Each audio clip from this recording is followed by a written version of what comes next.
hey, I don't need a title to continue to do amazing things in, in my community or to want to uplift. And so, I might wear different hats now. I might not be an official politician anymore, but I still, believe in building things in the community. And that's where that love of entrepreneurship and business development, community development is a big aspect of, what you do at, at least in my stage of where I've been as a politician. I think that it's really big, like that community development and dreaming and planning bigger things than, what you think is possible, and helping the community find their voice as they advocate for what's possible.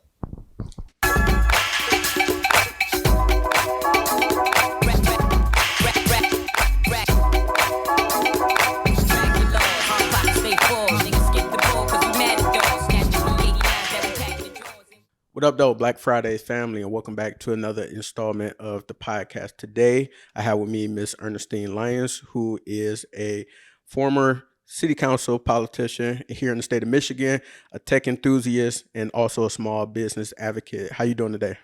I am doing fantastic, and I am honored and very excited to have you, to be here, and for you having me here on the show. For sure. Thank you. And I forgot she's also a fellow podcaster. So if you could drop a plug for your podcast. I was about to say, to have you here, and I'm like, wait, this is your podcast. So my podcast is Quick to Politic, and it is streamed all the places where podcasts are streamed. It's on Spotify, Apple Podcasts, and so we talk politics and its implication in all the industries and social commentary, all that stuff. So yeah. Dope. Quick to Politic. Make sure that y'all tap in and check that out. And I always give my guests a chance to introduce themselves and tell us a little bit more about them and their backgrounds. You're more than your titles, obviously. So how would you let us know? How would you invite us into your world and who you are?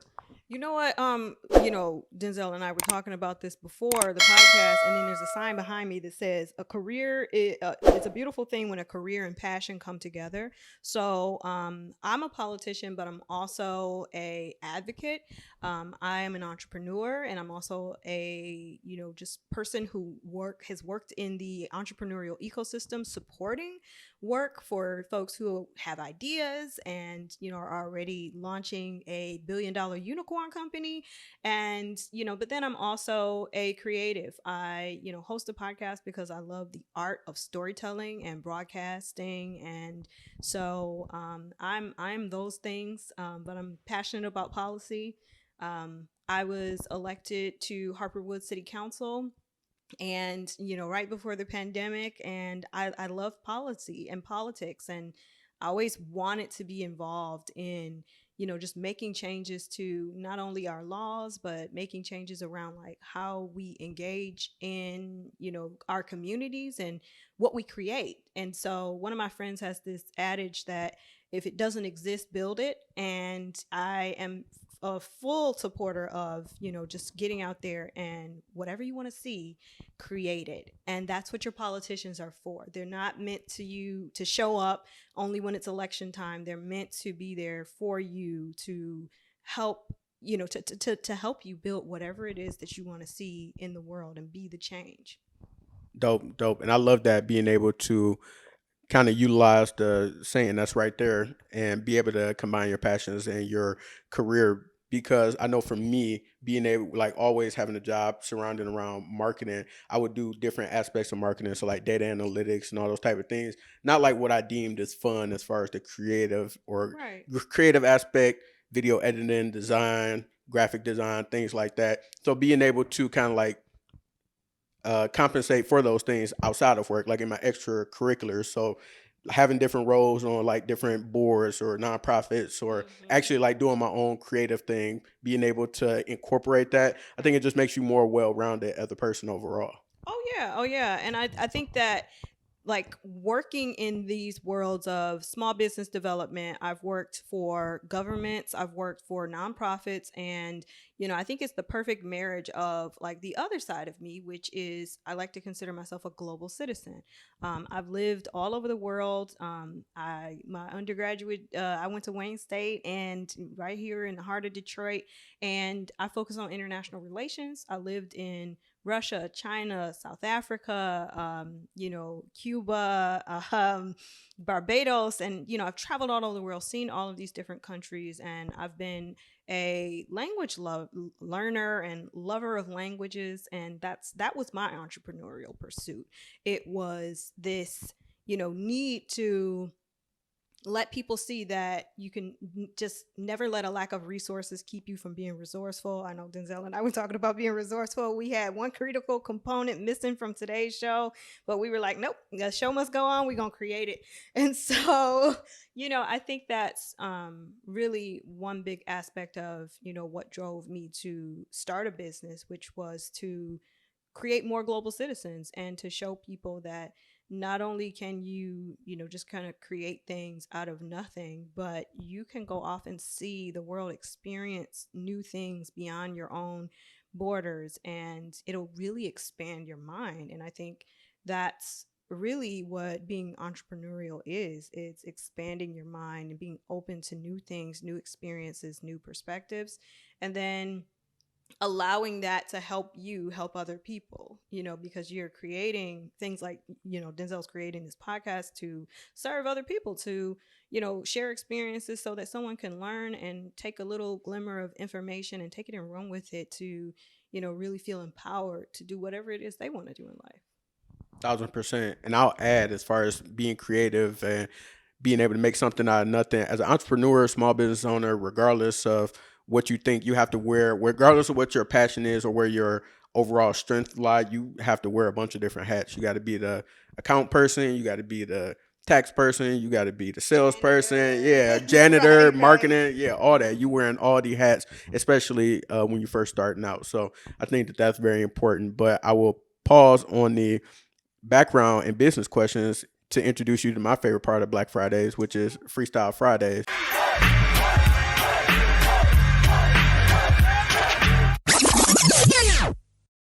It is Friday. All right, there we go.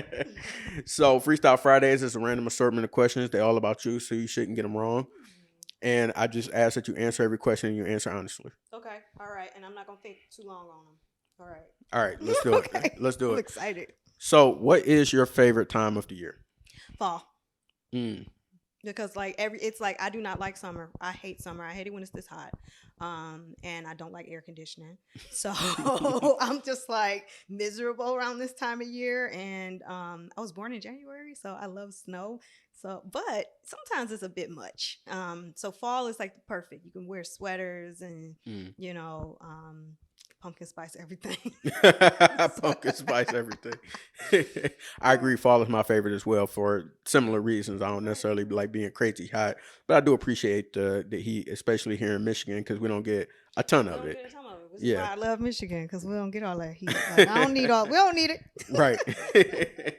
So you say you've lived a few different places. Do you have a favorite place that you have lived outside of Michigan? Ooh, that's a good question. I think I spent the most time in China, and it was in Wuhan, China. Yes, that Wuhan. I think it was, just beautiful to be able to really be immersed in another culture. I was there as a part of a scholarship, and I think without that scholarship, I wouldn't have had that opportunity. I didn't come from wealth or anything like that, so it was just a great opportunity for me. I really loved it there because, it was as far away from what I was used to growing up, like in Detroit, as you can get, in terms of you have people who, never seen anyone who looked like me, and then let alone like other Westerners. So it was, really a culture shock even though I felt like I was studying about like the culture and the language at university. But then when I got there, it was, and I loved how close I got to, not only other students who were there, who were expats, the community, but also my friends who were from China. And I'm still close to them to this day. So What would you say was your favorite piece of tech growing up? favorite piece of tech? Ooh, that's a good question. I don't think I've ever been asked that. Favorite piece of tech? Maybe being able to program the VCR to record things because I don't record all like. Okay, I am 37, so like I think we going way back. So being able to record tapes like on tape like VHSs, and then being able to record my mixtapes, because we did mixtapes when I was super little. Yep. Then we, of course, being millennials, like we moved over to CDs real quick. Yep. So I think maybe tapes were probably maybe 5 years of my life, and then CDs. So burning CDs, programming VCRs, and recording mixtapes, that kind of technology. And then when I was introduced to a MacBook, I think I was like, I don't know, 20 something, and I was like, wow, I don't think I can go back to a PC after using a Mac. For sure. What's your favorite piece of tech that's on the horizon that you're excited about? Ooh, generative AI. So you have the generative pre-trained transformers. That's what ChatGPT stands for, by the way. I think that it's really fascinating. And on my podcast, we had a conversation recently about deep tech and how the artificial intelligence kind of has its component where the machines learn to teach better, and then they get better at one particular thing. So I'm really excited about chatbots, and I use ChatGPT all the time for everything.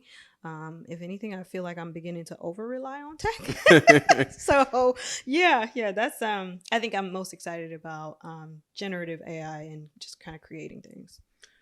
To that point, I just want to say real quick, for those out there using ChatGPT or anything similar to it, AI, as far as doing work and things like that, make sure you take the time to make it your own. Do not just take exactly what comes out of that tool and then just repurpose that and use it for your own. Make sure that you take the time to actually sit, make it your own, add your own wording and stuff like that. Everything that comes out of there is not Bible. It's not 1,000% or 100% correct. So I just wanted to make that PSA for people out there. Use it as a spring pad. Don't use it as the end all be all. And I just want to comment on that. I think that especially if you're using, like right now, this is 2023 July. The version most people are using is ChatGPT version 3.5, and then there's a 4, which is a paid version.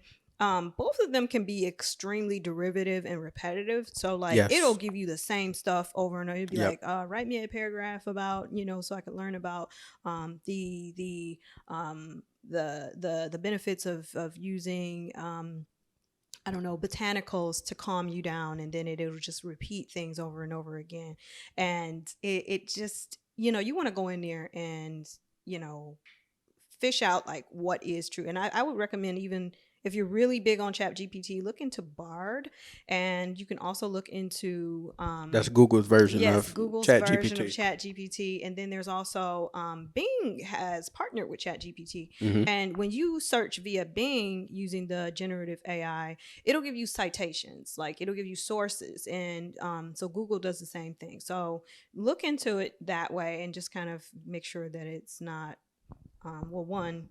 it's not going to keep repeating itself, but it's going to give you accurate information. Nice. You learn something new every day. Yes, you do. And last but not least, what are you listening to right now? What music do you have on repeat? A song, an album? Gosh, I was just singing the Encanto soundtrack on the way into it. Like I was listening to it in the car, and then when I got into the elevator, Denzel was just like, "How's your day?" And I'm just like, "Pressure like a drip, drip, drip." And so it's like, yes, I am a huge Disney fan, but what millennial isn't really, So I don't even have kids, but I love listening to like Disney music because it'll put you in a happy place. But I'm also like really excited about Beyonce. I know she's going to be here in Detroit in a couple of weeks. So yes, I'm definitely listening to Beyonce and Disney music. It's not a bad combo. Right, Not a right. bad combo. So congratulations, you successfully passed Freestyle Fridays. Love it. Freestyle. All So thank you for engaging in the randomness. And want to go back to some more questions. So speaking about you being a small business advocate and champion, I want to know what type of work do you do with small businesses, founders, things of that nature, and then also, well, let's just stick with that, and then I'll ask a follow up question. But what type of work do you do with small businesses?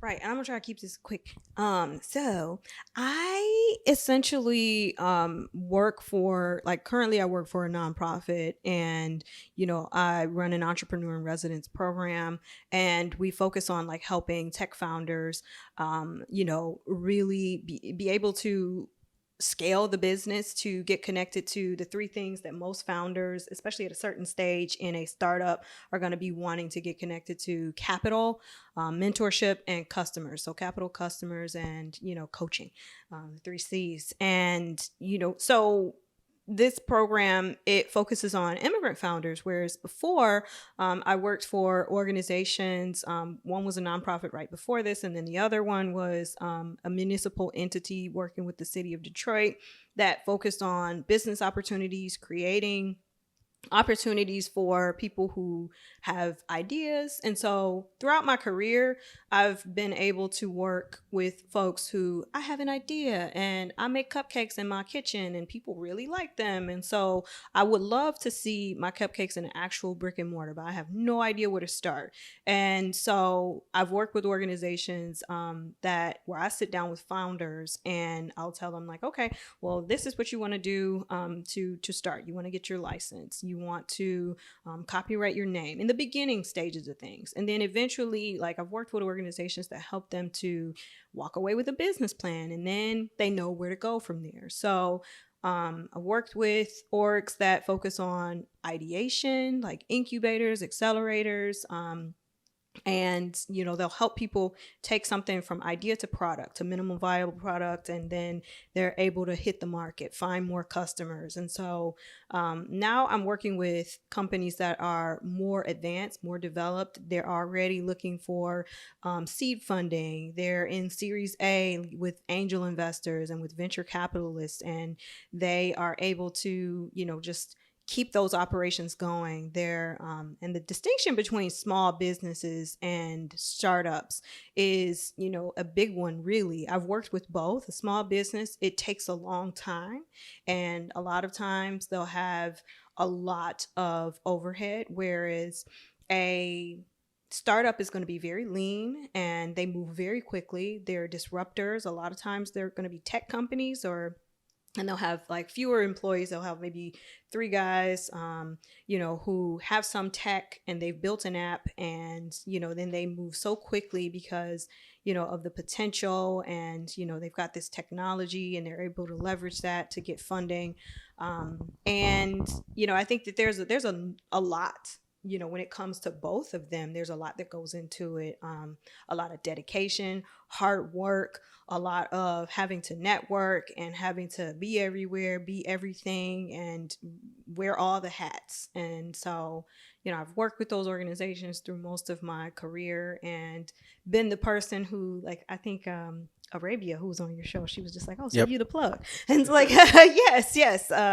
So I like to, think of that as like cultivating those relationships to be able to plug people into an assembly line, because we're in the Motor City, we're the home of the assembly line. So in Detroit, we have something that, something for everybody in every stage of, the idea and the lifespan of a business. So that's what I've been doing with my career. And did I answer the question? Yeah, you did. You did. And my follow up question to that was, we met at Black Tech Saturdays, Yes, we did. which is an opportunity for Black tech founders and people who work in the tech space, and then also non tech folks as well, to be able to come together, network, share ideas, and then also learn more about the different things that's going on in the community, in the city, and government in the Metro Detroit area, and then also just learn best practices and new and upcoming things from a technical standpoint as well. And I wanted to ask, just thinking about that environment, what are some of the things that you see that Black founders, tech founders, or small business owners might necessarily not be as privy to when starting? And then what are some ways that they can kind of be able to curate those type of resources to help put them in a much better position, because I think that we see, and there's plenty of data out there and information showing that we're a step behind other races, especially the majority, when it comes to that venture capitalism, Right, and then right. also as far as knowledge and resources and things like that, takes a little bit longer in order for people that look like us to get going. So just want to know, in your experience, where are some of the things that we miss out on just because of misinformation or whatever the case may be, and then how can we take steps in order to make sure that we're on par with other with people of other backgrounds. Well, you know what? That's actually a good question because I think one of the main things that's missing, especially when it comes to Black founders, is things like Black Tech Saturdays. Now we have something like that where it's an opportunity for you to be exposed to new ideas, new people, and like, ultimately we need the same things I just mentioned, that access to, coaching or mentors. You need access to somebody who looks like you, who can even show you that there are Black video game designers, there are Black UI UX, designers or coders. And, so to introduce you to new, industries that you didn't know existed, particularly in Michigan. I think Michigan hasn't done a great job of showing that we have a diversified economy in terms of industries. We just think auto industry. Hmm. And I know growing up, like my parents being baby boomers, it's like they work for the big three, Yep. or some subsidiary of, Ford, GM, or Chrysler. And it was all about automotive, and those were the good jobs. And so we never would have imagined that, there's such an emphasis on tech. And, these are the jobs that pay well. These are the jobs of the future. These are the jobs that are disrupting the way, finance is done. Because you have fintech, you have, the way that climate is done, you have climate tech. And, through Black Tech Saturdays, I've managed to meet somebody who does something finance tech. We've got Darren Riley with Just Air and, climate tech. Hmm. And you've got, all of these folks who are really doing innovative things using technology, and they're Black. And I think that being exposed to that level of Black excellence is something that is missing, and that exposure is like a critical component to, being able to cultivate emerging talent. And so I think that we have to create more opportunities like that for networking, to being exposed to what's out there. And then, you mentioned venture capital.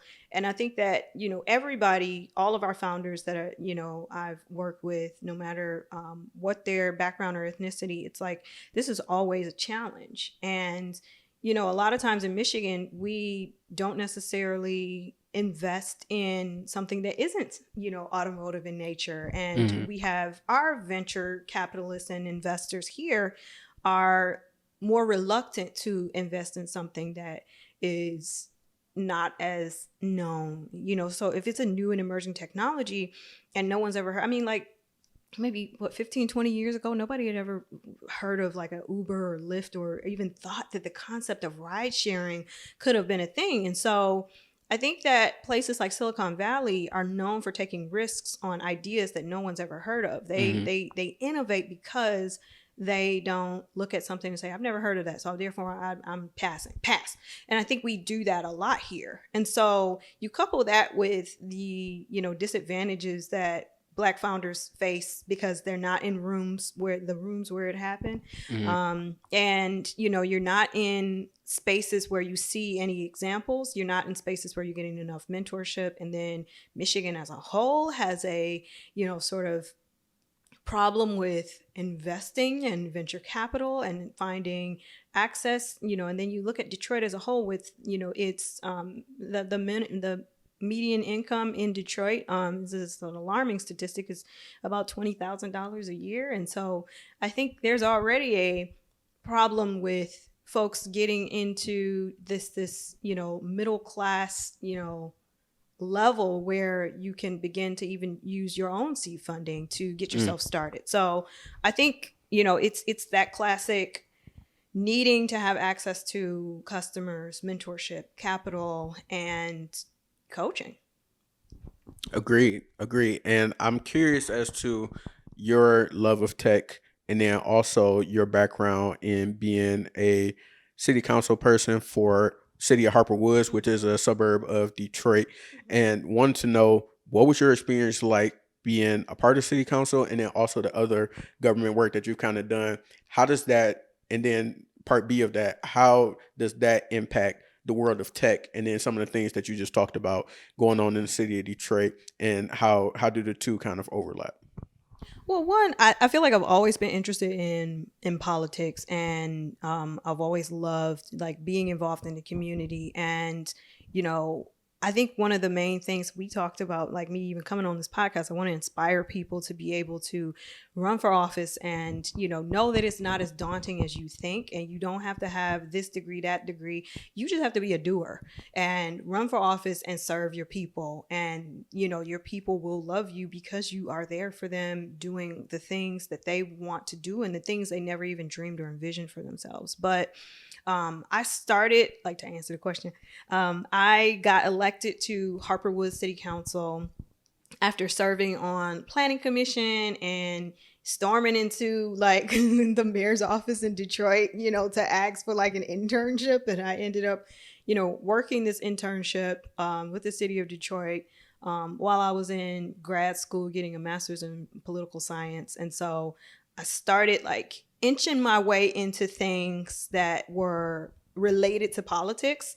And then I decided to, run for school board. That was my very first attempt at running for office. And I didn't know what I was doing. I remember I met a guy who was running for Senate at the time, Adam Ollier. He even ended up becoming like a mentor and a friend of mine. He like looked at my campaign literature and he's just like, what is this? Like, you don't have any endorsements. You don't have any biographical information. He's just like writing all over it. You need this, you need that. You're going to lose. And I was like, wow. Okay. And we ended up becoming like really good friends after that. But it was just like and I did lose. So I lost that election because I didn't know what I was doing. I just had a picture of myself like Ernestine Lyons for city, or no, I was running for school board. Board. So I lost. I didn't know anything about what I was doing.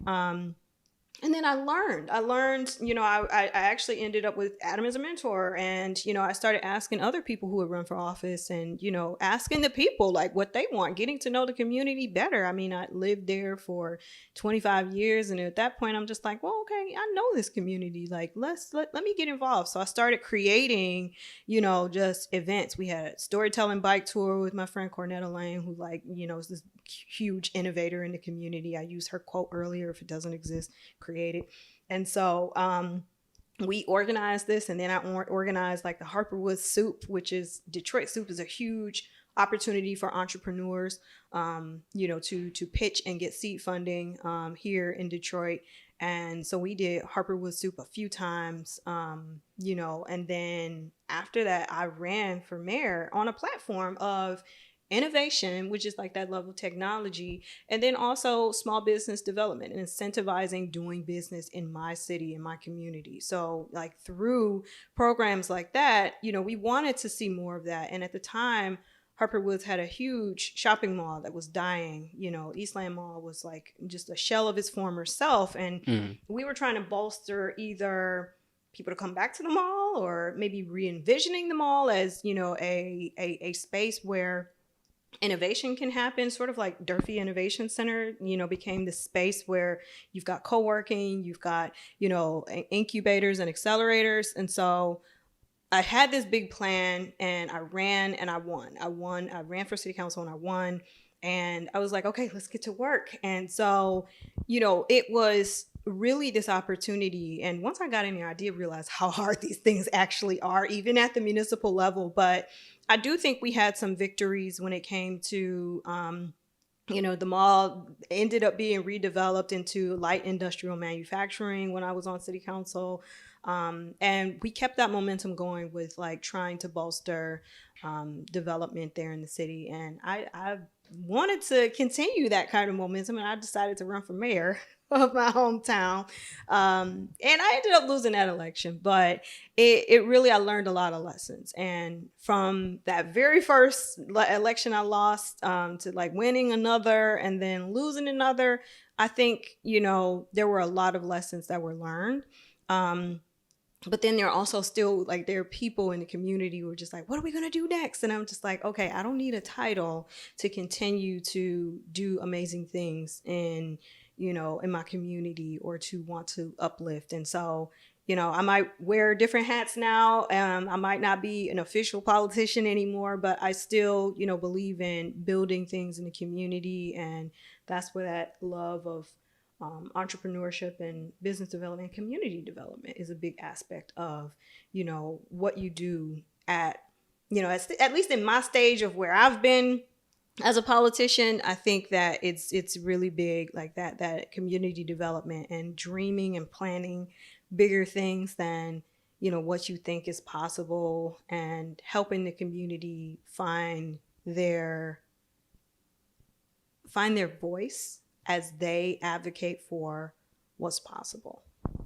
And speaking of that, how can you help? What would you say to people to encourage them to be more involved in what's going on in their community outside of politics? Because you don't, like you said, you don't have to have a seat or be a politician in order to impact what's going on around you. But do you have any advice or encouragement for people on how can you, for lack of better terms, give more of a damn about where you live and where you're Yes, at? yes, yes. Give more of a damn. I love that. I'm gonna start using that. Well, I think it's show up. If you feel like your water bill is too high, go to the city council meeting, and it starts with like complaints or being outraged, or if something is really bothering you, you really have a voice. Write to your state senator, write to your state rep. Talk to them. And then you get momentum from there. It's amazing the power of one voice. And like, we even when you get into the nitty gritty of politics and things, when you get to Supreme Court battles, when you get to like, federal battles and concerns and things, that it takes one person who, I didn't like that the energy company was charging so much, or there's so many emissions that I developed asthma because of this, and like, how do we hold these corporations accountable? And you get the momentum from, start a petition, go into your community, and you say like, okay, what are we going to do about this air quality, or what are we going to do about like this gun violence in the community? So I think that it really becomes this thing where you go and you make sure your voice is heard. Look into and reach out to me if you want to know where you start, because you can start with just going to a city council meeting. They're free and open to the public, and every member of the public gets 3 minutes, usually either at the end or before, to comment, to make your voice heard. And then write to your other local officials at the local elected officials at like the state level, and get that momentum going. And then show up to community block club associations. They really need people. I'm a part of a community block club, and I go to other ones for like various hats that I wear, and you'd be surprised, there are literally maybe six senior citizen ladies running everything, and they say is, we need help. And you show up, you lend a hand, help with a community cleanup, or help with just a community potluck, and you'd be surprised at the impact that you're able to make. And I feel like it'll uplift you. You'll feel good doing this, and you'll be like, what do I do next? How can I be involved again? And you just, I don't know, I feel like there's this doing good in your community, it will fill you with this level of like, just fulfillment, that you'll want to do more. So if you've ever like, I want to be involved in politics, and I get friends coming to me all the time, like a friend from high school is just like, I'm tired of politics, and I'm tired of, politicians, taking advantage of people. Ernestine, I'm like, look at your boards and commissions in your city.